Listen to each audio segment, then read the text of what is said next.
It was the ultimate Me Too moment on Capitol Hill. And they're having fun at my expense. Dr. Ford's accusations of sexual assault putting President Trump's Supreme Court nominee Brett Kavanaugh on the defensive. This whole 2-week effort has been a calculated and orchestrated political hit.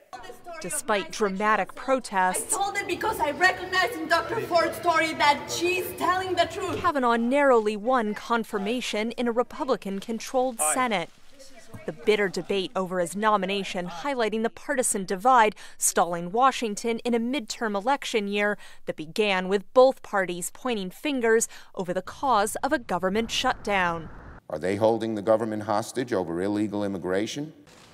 Partisan politics did pause 3 times for the rare honor of a line in state in the Capitol. First for the Reverend Billy Graham, then Senator John McCain, and finally former President George Herbert Walker Bush.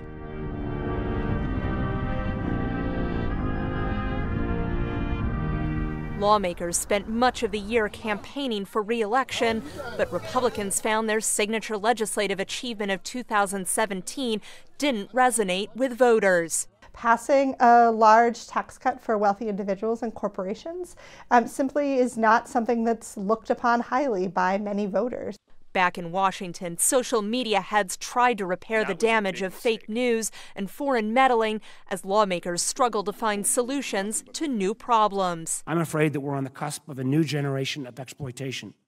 The Trump administration's family separation policy at the U.S.-Mexico border fueled continuing battles over immigration.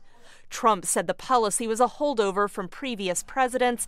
Democrats said otherwise. When the president said these actions are not of his doing, he is not telling the truth.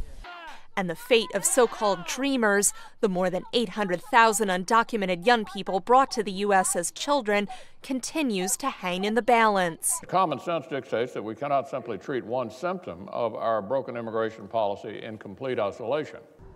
Senate Republicans did make progress filling key judicial nominations, but there were setbacks. We saw Republicans try and fail on what was their probably biggest campaign promise and what had been their biggest campaign promise for 8 years, which was that if voters returned them to the House, the Senate, and the presidency, they would repeal Obamacare, the Affordable Care Act. That hope ended when Democrats won control of the House in November midterm elections.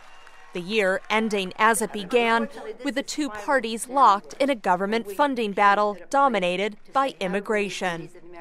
Katherine Gypson, VOA News, Capitol Hill. People are losing their jobs, the market's in a mood, our members are already left. We have the lowest unemployment that we've had in 50 years.